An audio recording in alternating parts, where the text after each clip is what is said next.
आज से हम लोग भूगोल विषय को पढ़ेंगे, समझेंगे और जानेंगे और साथ ही साथ हमारी परीक्षा में उसका क्या कितना योगदान होने वाला है, उस खंड से कितने क्वेश्चन आने वाले हैं, तमाम चीजों के बारे में आज से हम लोग जानना शुरू करेंगे। जैसा कि आप सभी को पता ही होगा, हम लोग एमए सेकेंड सेमेस्टर प्रथम वर्ष के अंतर्गत भूगोल विषय को पढ़ेंगे, जिसमें हमारा मुख्य फोकस उन्नत जलवायु विज्ञान पर होगा, भारत के भौतिक भूगोल पर होगा, आर्थिक भूगोल पर होगा और आपदा प्रबंधन पर होगा। और यह जो आपका स्टडी रिपोर्ट है, ये आपका प्रैक्टिकल विषय हो जाएगा। क्या हो जाएगा भैया? ये आपका प्रैक्टिकल विषय हो जाएगा। तो अभी हम लोग इसके बारे में बहुत ज्यादा बातचीत नहीं करेंगे। बाद में किसी दिन स्पेशल लेक्चर लेकर आऊंगा और इसके बारे में मैं बात करूंगा। मुख्य रूप से हमारा फोकस इन्हीं चारों पर होने वाला है। आज मैं आपको इन सब चीजों में क्या क्या पढ़ना है, क्या क्या पाठ्यक्रम है, सारी चीजों के बारे में बताऊंगा। क्योंकि आपका पाठ्यक्रम जो छप के आया है वह पूरी तरह से इंग्लिश में है। ऐसे में बहुत सारे बच्चों ने कमेंट किया था कि सर उसे हिंदी में ट्रांसलेट करवा के बढ़िया से आप मुझे अच्छी तरह से बता दीजिए। तो उसी को ध्यान में रखते हुए मैं सारी चीजों को आपको बताऊंगा। और आपको पता ही है, आपकी जो परीक्षा होगी वह होगी बहुविकल्पीय टाइप की। अब वह किस तरीके से होगी, कैसे होगी, उसके बारे में भी बताऊंगा और आपको थ्योरी के साथ साथ क्वेश्चन भी प्रैक्टिस करवाऊंगा। उसके लिए आप निश्चिंत रहिए। देखिए, जो आपका पहला वर्ष है, क्या भैया? पहला वर्ष है और पहले वर्ष में आपका दूसरा सेमेस्टर है। उस दूसरे सेमेस्टर में आपको ये तीन विषय तो पूरी तरह से चयनित करने ही पड़ेंगे। ये तीनों आपको पढ़ना ही पड़ेगा, जिसमें आपका पहला हो जाएगा एडवांस क्लाइमेटोलॉजी, यानी कि उन्नत जलवायु विज्ञान। फिर आपको इंडियन फिजिकल ज्योग्राफी पढ़ना है, यानी कि भारत का भौतिक भूगोल पढ़ना है। फिर आपको इकोनॉमिक ज्योग्राफी यानी कि आर्थिक भूगोल पढ़ना है। अब इन दोनों में से कोई एक आपको चयनित करना है। तो मैं जहां तक आपको पढ़ाऊंगा वह पढ़ाऊंगा आपदा एवं आपदा प्रबंधन, डिजास्टर मैनेजमेंट। और फिर ये आपका जो पेपर है ये आपको प्रैक्टिकल बनाना होता है ना, फाइल वगैरह बनानी होती है इस पर। तो इसके बारे में अगर मैं कुछ बताऊंगा तो मैं बताऊंगा इसके बारे में, जो स्टडी रिपोर्ट है आपकी, है ना। तो ये आपका जो है सिलेबस है, इसको जो है अभी आप एक सरसरी निगाह से देखिए। इतनी चीजों को आपको पढ़ना है। अब आइए इनके विस्तार के बारे में जानते हैं। जो आपका पहला पेपर है, जो आपका पहला पेपर है उसका कोड आप जान लीजिए।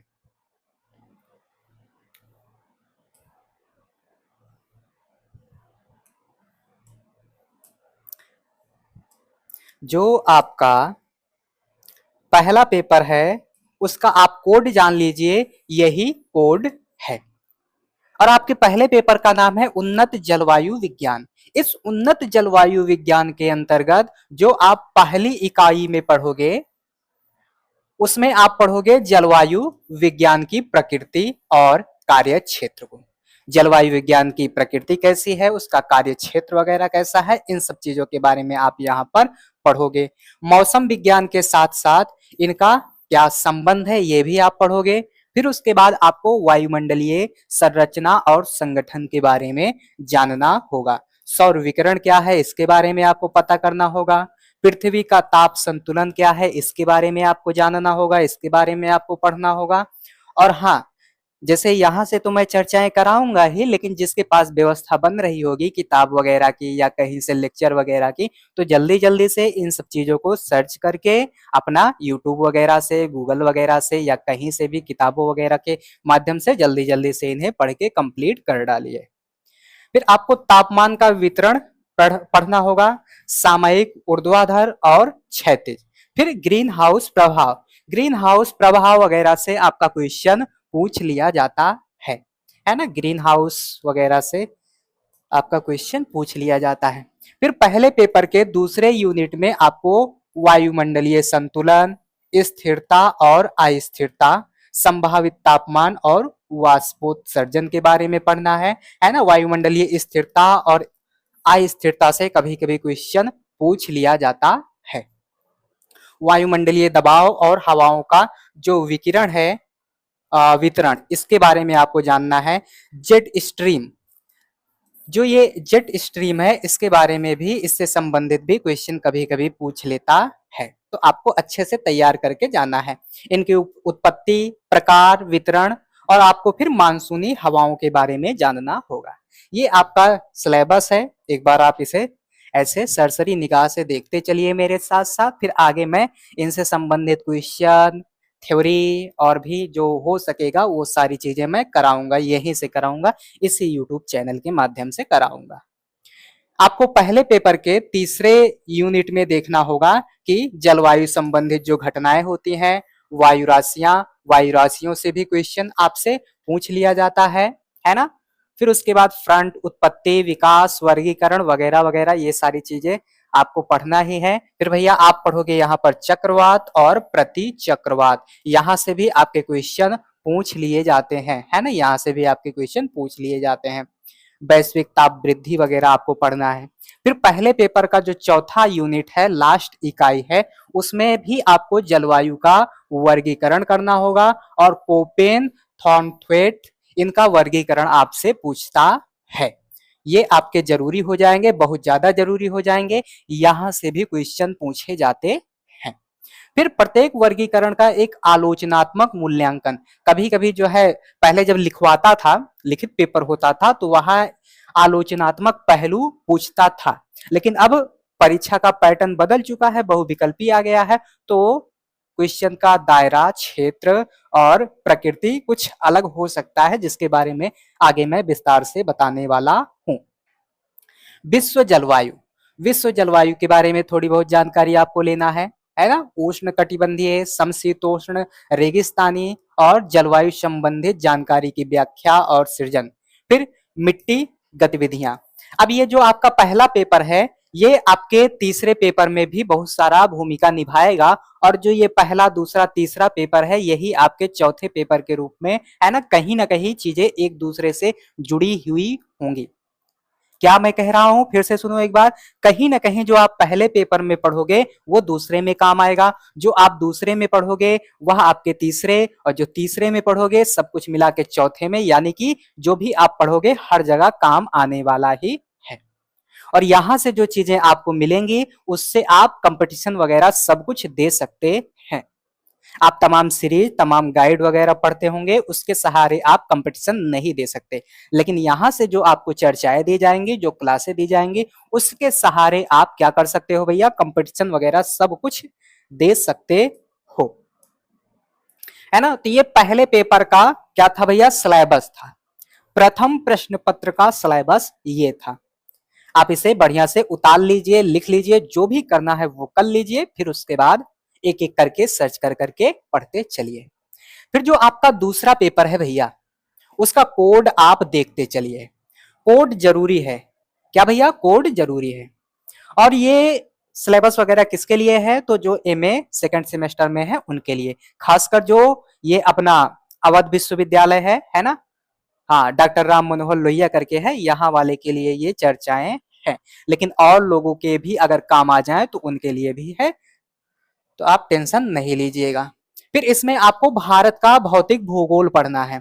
भारत के भौतिक भूगोल में बहुत सारी बातें होती हैं, है ना। इसका भू आकृतिक जो विस्तार वगैरह है, इसकी अवस्थिति है, फिर उसके बाद नदी तंत्र वगैरह है, पर्वत है, पठार है, मैदान है, झील है, बहुत सारी चीजें हैं, लेकिन आपके सिलेबस में जो चीजें होंगी उनको मैं जरूर पढ़ाऊंगा, है ना। ये देखो, भू आकृतिक विज्ञान, भू आकृतिक विज्ञान के बारे में जानना है। भारत का स्तरीकरण एक संक्षिप्त समीक्षा के रूप में आपको देना है।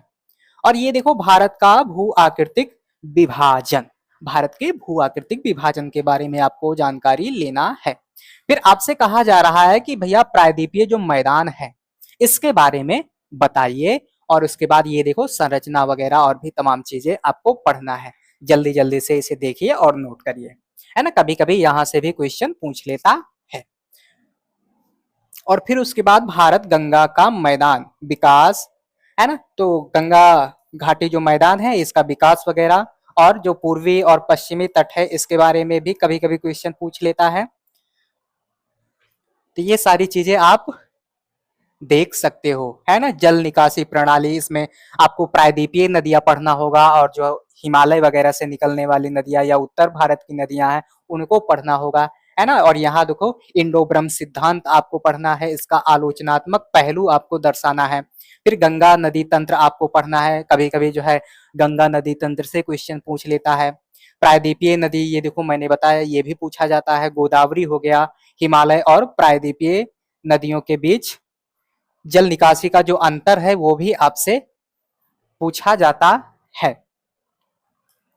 तो ये था आपका भैया दूसरे पेपर का दूसरा यूनिट। दूसरे पेपर का तीसरा यूनिट जो है उसमें आपको जलवायु संबंधित बातें जाननी होंगी, पढ़नी होंगी। अब अगर आपने अच्छे से पहला पेपर पढ़ा होगा तो ये वाला जो तीसरा यूनिट है दूसरे पेपर का, वो आप आसानी से कर ले जाओगे ना। हाँ, तो देखो भारतीय मानसून की उत्पत्ति और क्रिया विधियां, इसकी उत्पत्ति के संबंध में शास्त्रीय और आधुनिक विचारों की एक आलोचनात्मक समीक्षा, भारतीय मानसून पर अल नीनो का प्रभाव। अल नीनो भी आपका वेरी इंपॉर्टेंट हो जाता है, यहां से भी क्वेश्चन पूछा जाता है। और पीछे मैंने आपको बताया ही था कोपेन और थानथ्वेट का जलवायु वर्गीकरण। तो ये आपका पहले पेपर से ही हो जाएगा। पहले पेपर को आप अच्छे से थोड़ा पढ़ लीजिएगा, क्योंकि यहाँ दूसरे पेपर में आपके तीसरे यूनिट में ये लगा हुआ है। तो हमें थोड़ा सा ही पढ़ना है और उसका उपयोग हर जगह करना है। ये होती है सही तरीके की रणनीति। और जब मैं ऑफलाइन वगैरह पढ़ा रहा था तो इसके दौरान हमें ये सारी बातें खूब बताई जाती थी। तो आप समझ सकते हो, मैं आपको पढ़ाने जा रहा हूँ, कोई साधारण व्यक्ति नहीं आपको पढ़ाने जा रहा है, ये भी आप समझते रहिएगा। फिर दूसरे पेपर का जो चौथा यूनिट है, चौथी इकाई है, उसमें आपको मृदा पढ़ना है ना। क्या पढ़ना है भैया? मृदा और वन। क्या पढ़ना है? मृदा और वन। आपको मृदा पढ़ना है और क्या पढ़ना है भैया? वन पढ़ना है। एक बार मैं चेक कर ले रहा हूं, हो सकता है आपके पहले पेपर में भी ये हो।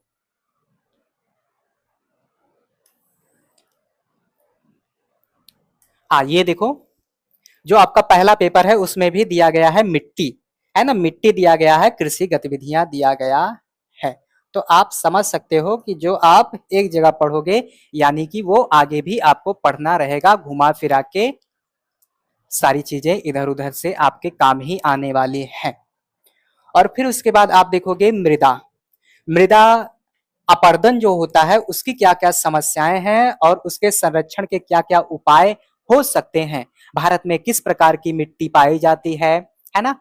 और भी तमाम चीजें, और जो मिट्टी पाई जाती है, मिट्टी में क्या क्या और चीजें होती है, उपजाऊ है या नहीं है, तमाम प्रकार से क्वेश्चन पूछे जाते हैं। वो मैं इसे पढ़ाते समय आपको बताऊंगा। आप बिल्कुल भी घबराइएगा मत, बिल्कुल भी कुछ भी मत सोचिएगा। आप यहाँ आ गए हैं तो आपका कल्याण ही होगा। फिर उसके बाद आप देखो लवणीय और क्षारीय मृदा, उनके सुधार के उपाय। और फिर उसके बाद भारतीय वानिकी की समस्याएं क्या हैं, वन विकास कार्यक्रम के अंतर्गत काफी चीजें आपसे पूछी जा सकती हैं। फिर जो आपका भैया तीसरा पेपर है, कौन सा पेपर? तीसरा। तीसरे पेपर में आपको आर्थिक भूगोल पढ़ना है। एक बार आप अपने प्रश्न पत्र को मिला लीजिएगा, कोड को मिला लीजिएगा। फिर आप देखिएगा भैया, इसमें आपको आर्थिक भूगोल का अर्थ और दायरा पढ़ना होगा। और फिर उसके बाद इसके अध्ययन का क्या दृष्टिकोण है, हाल के रुझान सहित आपको देना होगा। फिर यहाँ पर अर्थशास्त्र है और आर्थिक भूगोल के बीच बदलते जो संबंध हैं उनको पढ़ना है। फिर आर्थिक विकास, क्या पढ़ना है भैया? आर्थिक विकास। आर्थिक विकास के बारे में मैं आपको एक चैनल बता दे रहा हूं, वहां से जाकर आप जो क्लास 10th की अर्थशास्त्र विषय की एनसीईआरटी है उसको पढ़ लेना। क्या भैया? क्लास CLASS क्लास 10th आपको पढ़ना है अर्थशास्त्र।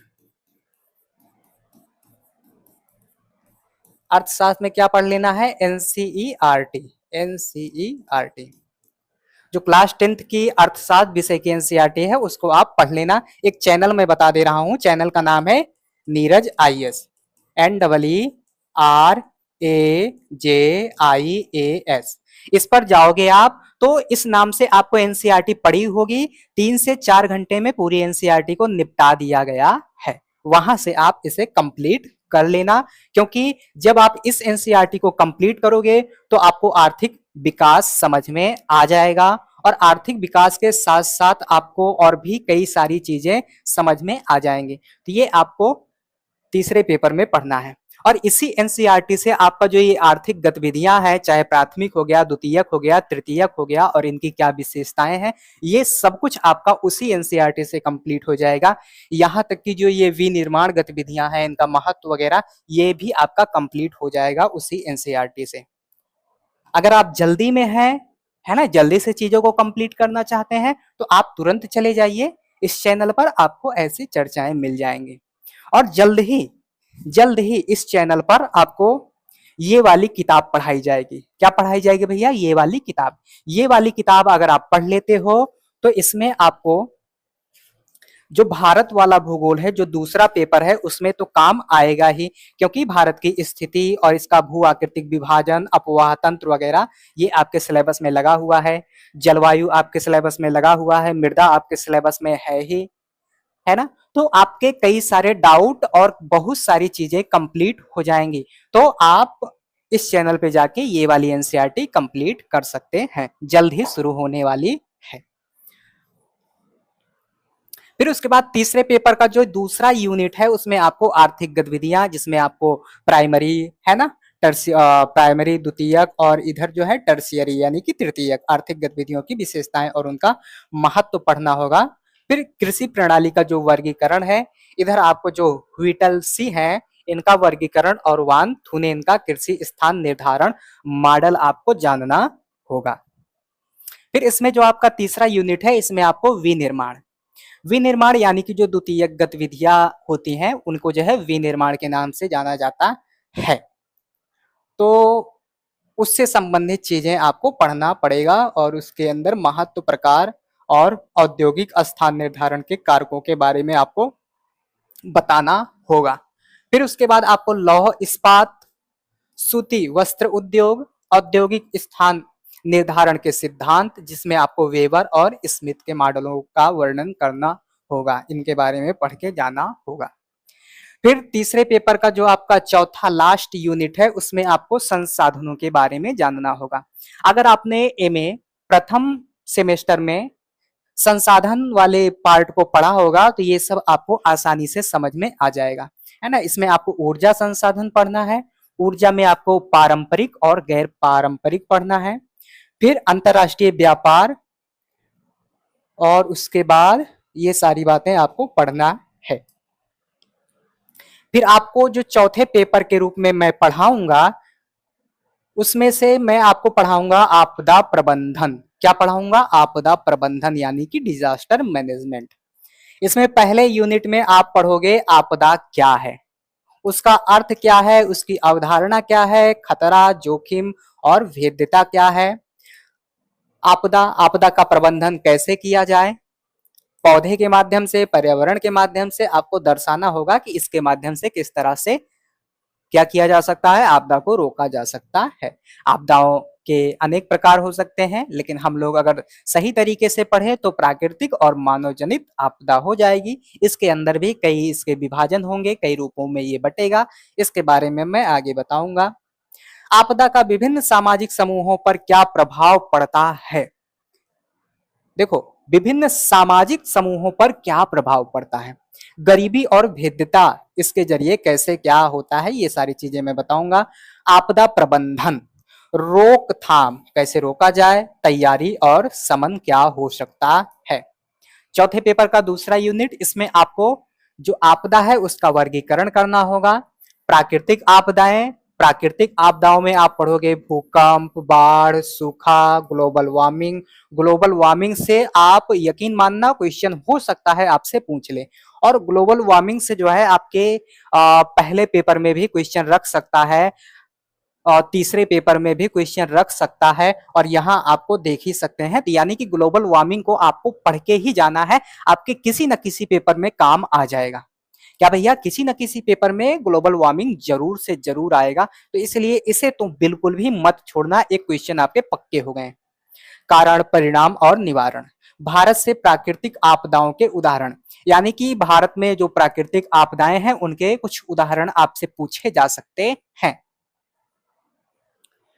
फिर उसके बाद यहाँ आपको चौथे पेपर में तीसरी यूनिट और चौथी यूनिट में मानव निर्मित आपदाओं के बारे में बताना होगा और उसका कैसा प्रकार है। तकनीकी और औद्योगिक आपदाओं के बारे में आपको क्या करना है, पढ़ के जाना है, आपको बताना है, आपसे एग्जामिनर सवाल बनाएगा। सामाजिक आपदाएं, इनका क्या कारण है, इनका परिणाम वगैरह, निवारण। फिर मानव निर्मित आपदाएं, भारत से उदाहरण, मानव निर्मित आपदाओं के भारत से कौन कौन से उदाहरण हैं इसके बारे में भी आपको जानकारी होनी चाहिए।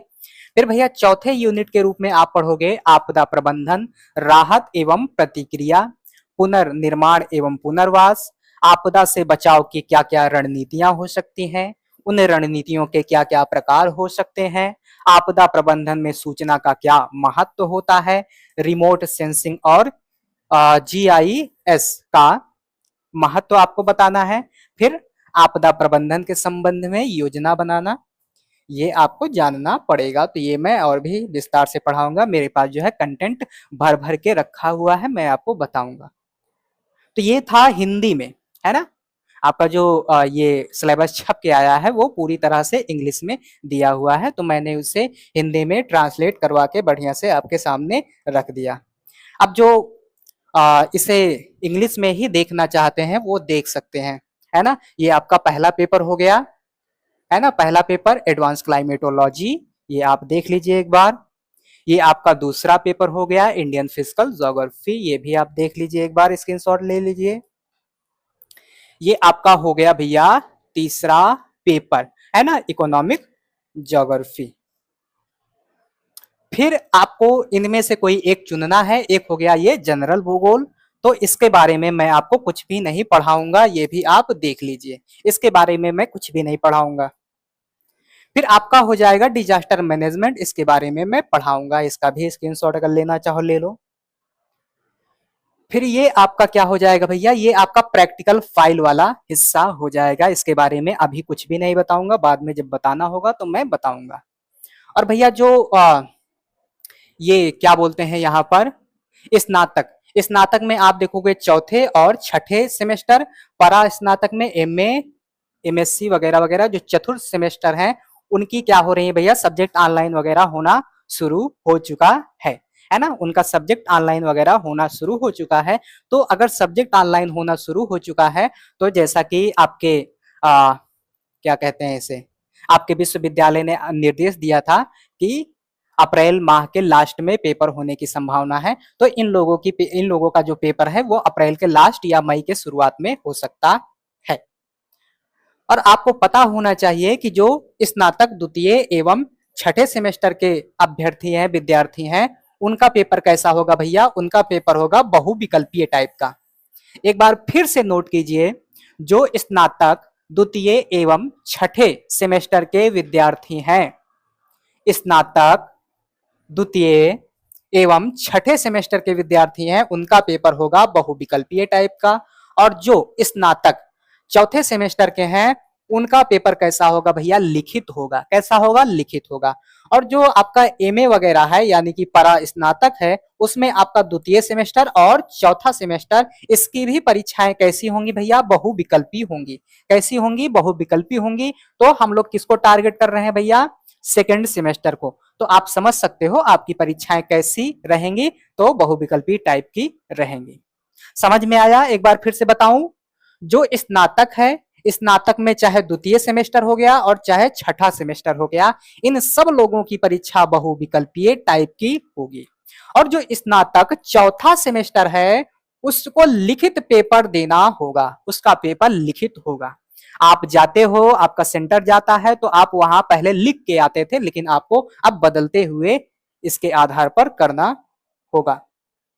और जो परा स्नातक द्वितीय सेमेस्टर हो गया, चौथा सेमेस्टर हो गया, इन सभी बच्चों का पेपर कैसा होगा भैया, बहुविकल्पीय होगा। एक क्वेश्चन दिया जाएगा, उसके 4 विकल्प रहेंगे, उसमें से आपको एक चयनित करना रहेगा। आशा करता हूँ इतनी बातें आपको समझ में आ गई होंगी। इसके बाद हम लोग 1 दिन का गैपिंग करेंगे और उसके बाद सारी चर्चाओं को निरंतर जल्दी-जल्दी से कंप्लीट करने का प्रयास करेंगे। अगर आपका भी कोई साथी, कोई भाई, बंधु वगैरह तैयारी कर रहा है, बीए में कर रहा है, तो उसको भी ये चर्चाएँ आप शेयर कर सकते हो। उसका भी भला कर दीजिए, क्योंकि इस बार पैटर्न जो है अभी जल्दबाजी में चेंज हुआ है, इधर-उधर हुआ है, हो सकता है सीरीज वगैरह ना मिल पाए। तो ऐसे में इन्हीं चर्चाओं का ही सहारा होना है और ज़रूरत पड़ेगी तो मैं सारे के सारे, है ना, एक-एक पेपर को पूरा मैराथन बना के आप सभी तक पहुँचवा दूँगा। पूरा मैराथन सेशन ले लूँगा, जिससे आपकी चर्चाएँ आसानी से कंप्लीट हो जाएँगी। और टेंशन मत लीजिए, अभी जो परास्नातक यानी कि एमए वगैरह में जो है द्वितीय सेमेस्टर का अभी शायद ये नहीं हो रहा है सब्जेक्ट ऑनलाइन। जब सब्जेक्ट ऑनलाइन होगा तो उसके कुछ दिनों बाद जो है आपका पेपर का जो प्रारूप आता है वो आएगा। तो अभी आपके पास समय हो सकता है कि आपका पेपर मई वगैरह में शुरू हो, लेकिन आपको तैयार रहना है, क्योंकि आप योद्धा हैं और योद्धा हमेशा तैयार रहते हैं। किसी भी समय उनको बुला लिया जाता है युद्ध के मैदान में, तो आपको चाहे जब भी युद्ध के मैदान में बुलाए, आप पहले से तैयार रहो। क्लियर इतनी बातें? तो हम लोग 1 दिन का गैप करेंगे, उसके बाद सारी चीज़ों को पढ़ने वाले हैं। आज के लिए बस इतना ही। बहुत-बहुत धन्यवाद।